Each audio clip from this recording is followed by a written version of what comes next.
पाकिस्तान में मोरूसी सियासतदानों की अजारादारी सिर्फ कौमी या सूबाई असम्बलियों तक ही महदूद नहीं, बल्कि मकामी हुकूमतों में भी उन्हीं का गलबा है। अगरचे ज़रा इब्लाग में मोरूसी या ख़ानदानी सियासत को बुरा भला कहा जाता है, मगर अमलन इसके खात्मे के लिए कोई कोशिश नहीं करता। अगरचे जनरल मुशर्रफ ने अपने दौरे इक़्तिदार में इंतखाबी उम्मीदवारों के ग्रेजुएट होने की शर्त आयद की थी, मगर जब उन्होंने जोड़ तोड़ की सियासत शुरू की तो नतीजतन सियासी खानदानों के ग्रेजुएट चश्मो चराग भी असम्बलियों में पहुंच गए। साबिक आमरों के घरानों पर निगाह डालें तो अयूब खान के बाद उनके साहबजादे गौहर अयूब खान और पोते उमर अयूब खान सियासत में सरगर्म अमल हैं।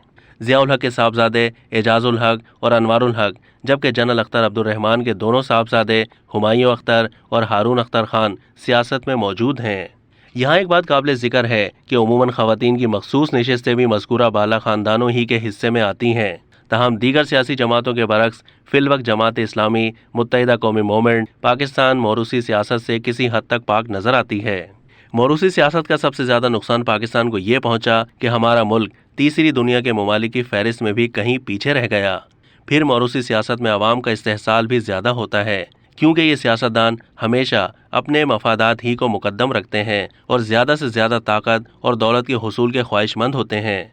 ज़रूरत इस अमर की है कि तालीम याफ्ता और समाजी शऊर रखने वाले नौजवानों को सियासी अमल में शमूलियत का मौका फराहम किया जाए, ताकि वो नए ख्यालात के ज़रिए मुल्क को मसाइल से निकालें।